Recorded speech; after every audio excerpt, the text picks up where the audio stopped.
Hello po, isa magandang araw po sa ating lahat and kumusta po kayo? Ako po si Ate Mel. Nandito na po tayo sa Pisces, no? Pang-pitong series po ng ating tawas, no? Sa ngayon po, sa mga taong ipinanganak mula February 19 hanggang March 20 para po sa inyo ito, Pisces po to, no? So, ang mechanics po natin, parehas lang po, no? Isipin po niyo nandito po kayo sa akin, sa aking harapan. And, isipin po ninyo na kayo po'y nasisilayan po ng araw and talaga po nakatutok po siya dito sa inyong noo para po kahit papano po is magkaroon po kayo ng energy po sa ating Ama. And sa ngalan po ng ating mahal na ina, no, sana po is like hindi po niya tayo pababayaan sa lahat po ng oras, no? And please po, gawin po ninyo yung sinasabi ko. Exercise po natin na inhale, exhale. Idaan po natin sa ating ilong. And hold para po magkakaroon po ng lagusan. Ito pong tinatawag po nating third eye. Papasok po dito sa ating chakra. And alam ko naman po na medyo mabigat po ang ating pakiramdam, no? And anyway, sa lahat po ng Pisces, no, hindi po ito yung tinatawag po nating natural na reading. Ito po'y tawas. So, please bow your head and pakinggan po natin ang ating dasal.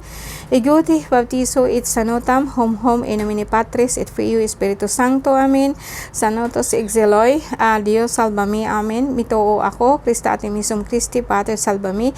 Ginoong Hesus Kristum, Pater Christi, Benedictum, maghimaya kahari, aurinam sanitam, nob erem amnistiva, kalanonamo, paternum Diom, Christum sulimi, Christum sulimi, Christatim Christum. And yes, sa magitan din po ng iyong mahal na anak na si Jesus, nawa po'y basbasan po ang bawat isa sa amin, ang aming mahal sa buhay, and pagalingin mo po ang aming karamdaman sa pagitan din po ng iyong mahal na anak at na si Jesus at sa iyong mahal na esposa, Bering Maria. Let's begin po. Pisces, kumusta kayo guys? Masyado pong seryoso itong ano natin, no?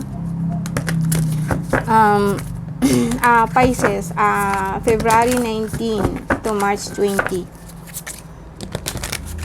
February 19, ang huling ano po natin is Aquarius, yeah. Yes, February 18. So, ang susunod yan is February 19. Yes, tama po.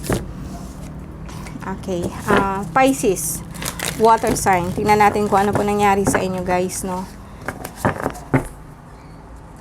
Pisces, no? Sa ngayon po talaga pong like sabihin po natin concentrate po talaga kayo. And may nakita po ako na talagang gusto ninyong pasukin ang mundo po ng spiritual. And nagme-meditate na po kayo. And talaga pong inner connection po to, no? Talagang maganda po guys, no? Sa ngayon po, may nakita po ako na kuminsan kaya po kayo nahihilo kasi po mababa po ang pulang dugo nyo. And may nakita po akong rashes, kuminsan sa abaga ninyo masakit po, no? Itong mga dito sa batok pataas. And mababa po pula ang dugo ninyo as I said. And abnormal po siya guys kasi kuminsan po nataas na baba po ang pulang dugo nyo. Ang dugo ninyo, may problema po kayo sa dugo. So, sabihin natin, ang hemoglobin mo is bumaba, no? Mababa po ang pulang dugo po natin. Kaya po, minsan po talaga nahihilo kayo. And talagang sinakluban pa kayo ng itim po na tela dito sa loob po. Sa mukha po ninyo, kaya kung minsan talagang hindi po nyo alam and parang pasuray-suray po kayo, no? And pangalawa po is nagpapalipad hangin sa inyo, isang lalaki. And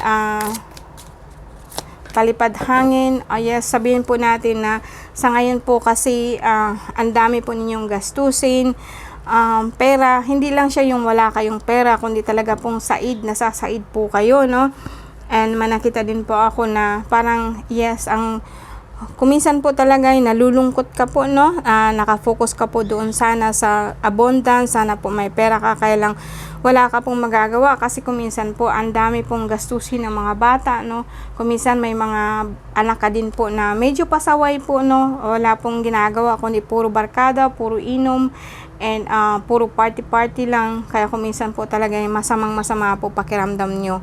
And hindi ka naman na siya nagagalit, di ka po nagagalit sa kanila. Kaya lang kung titingnan ko dito, and mayroon po kayong gustong gawin, mayroon po kayong kontrata, mayroon po kayong gustong kinukuha, and it's okay. So, despite pa sa nangyayari po sa inyo guys, no, masasabi ko sa inyo, go ahead, kunin po ninyo kung anong gusto ninyong kunin, kasi ito po yung naglilihana ng magandang pagkakataon po despite pa po sa nangyari sa inyo, no. Ito yung guys na makikita ako na kumbaga sa akin, kahit nasabihin po natin na drown kayo or you're drowning, parang pakiramdam nyo wala po kayong pera, ganito nga ganyan, parang nag-iisip ka kung paano na lang, but you have to find ways. You are looking for, or you are searching for answers sa mga gusto po ninyong anuhan.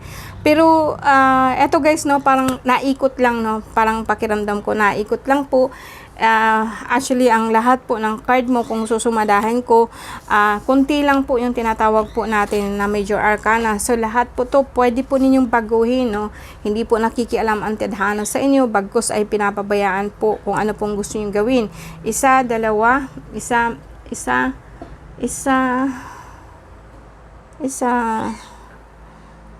dalawa, tatlo, apat po na apat lang po ito na kumbaga sa akin medyo arcana. So pwedeng sabihin po natin sa lahat po ng Pisces diyan na guys, no, kahit po may pagbabago, nakita ko the last time po na kahit sabihin ko kasi dito na minsan may mga pera kayong hinihintay, kaso lang papunta po doon sa wala, papunta po siya doon kasi you're na ang ine-expect mo kasi parang hindi po siya nangyari, bound po siya sa ngayon. And eto naman po siya, kahit sabihin po natin na sana susuko ka na lang, but then keep on going, parang ganun, kasi kahit nga nakatali kayo, outside the forces po ng news, meron po kayong ini-aim, meron po kayong tinitingnan, dugo nyo yung mababa. Okay, so madali lang po yan, hindi po major po na problema po yan, no, kasi sa akin is ang medyo pulang dugo po pag naghihilo kayo, kumain lang po kayo guys ng ampalaya. Ampalaya po is a way po talaga pong madaling pampataas po ng dugo ang ampalaya. Kahit sabihin po natin kung wala kayong oras, i-blender lang po ninyo yan.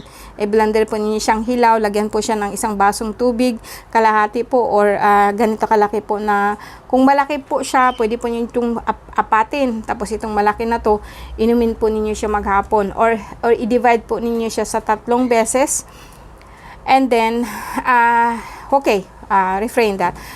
Sabihin po natin na malaking ampalaya po na ganyan. Hatiin po niyo ng 3. Umaga, tanghali, gabi. Inumin niyo successive po siya for 1 week. Kung wala po kayong tinatawag po natin na kung wala po kayong blender, pwede po ninyo siyang islicein po siya ng manipis, pagkatapos igisa po siya sa bawang kahit maliit lang po ng mantika, half roll lang po, then pwede po ninyong kainin yun or iulam po ninyo. Huwag na po ninyo siyang lagyan ng kung ano-ano like eggs, no.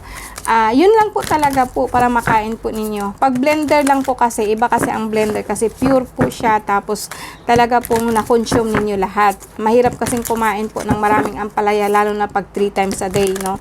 So, kaya po ina-advise ko po na i-blender po ninyo. Pero kung wala po kayong makitang blender, pwede po ang papaya, pwede din po ang tawa-tawa, no. And may problema din po kasi kayo guys sa sinasabi po natin na kidney, yung meron po kasi kayong kidney stone. Isa po to sa dahilan kung bakit po nababa po ang pulang dugo nyo. And minsan may rashes kayo, may nakikita po akong rashes, no. But sa inyo guys, no, bawasan po ninyo yung tauyo, yung toyo, yung patis, bawasan po ninyo. So, kasi po sa mga babae po dyan, no, bawasan niyo yung pagkain po ng mga matataba at saka sobrang dami po ng tinatawag po natin na carbohydrates, mga tinapay, bawasan po ninyo yun kasi tumataas po talaga ang cholesterol nyo. And overall guys, no, meron kasing talaga pong nagkakaroon, parang may sumusunod po kasi sa inyo na shadow, pero bata pa po siya. Pero sa totoo lang, okay naman yung card ninyo guys, no. May sakit kayo pero kinakaya nyo. So wala akong nakitang depression dito. you are fighting, kaya sabihin po natin na ano lang, no, may tao dito na parang gusto kang baka biglaan po mangyari to na meron ka pong iniisip po na sasakyan or lilipat ka po ng ibang bahay, or medyo baka po kukuha po kayo ng sasakyan. Sabihin naman po natin na mag-asikaso po kayo ng legal documents, no, pero okay po siya. Dito naman sa sentro po ng card mo, you are very hopeful, meron ka pong kukunin na lote, no, para sa mga anak mo, and may nakita ako dito na good siya. Sabi ko nga sa inyo, kahit may sakit po kayo, may nararamdaman ho kayo, hindi niyo iniisip yung kasi may goal kayong tinatarget. Parang meron ho kayong kukuning lote, and makukuha po niyo siya kahit sabihin po natin na parang negative ang surroundings niya, pero makukuha po ninyo ito, guys, no. Good luck po sa inyo sa lahat po ng Pisces, no. And I'm not saying na there is no such thing as way out. There is no such thing as way out sa problema, pero lagi na po yan may solusyon. Sorry guys, medyo paus na po ako kasi panghuling ano na po to, and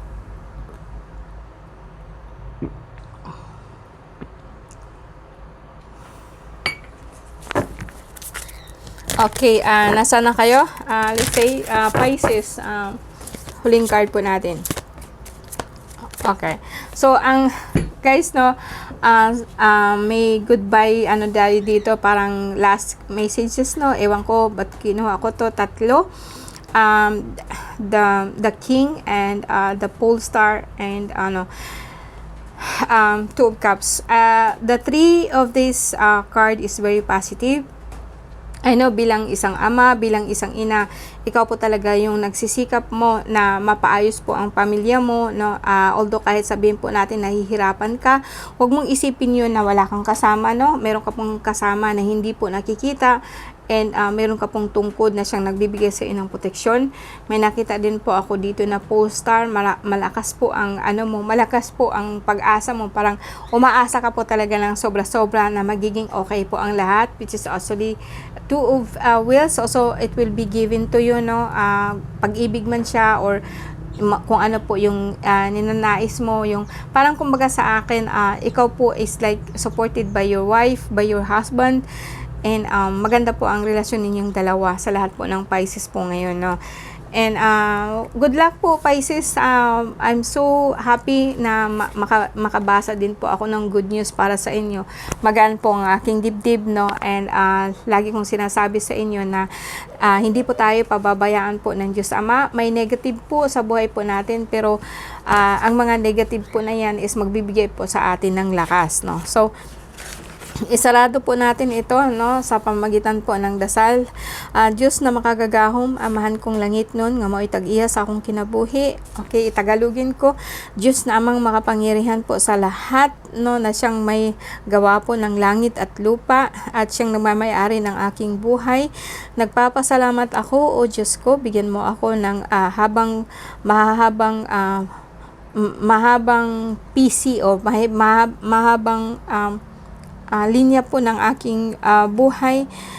Then, bigyan mo ng liwanag ang aking kaisipan, na ang lahat po ng aking obligasyon para sa iyo is makayanan ko. Buhusan mo ako ng sagrado mong dugo, at palakasin ng iyong kapangyarihan, at basbasan ng iyong kamay.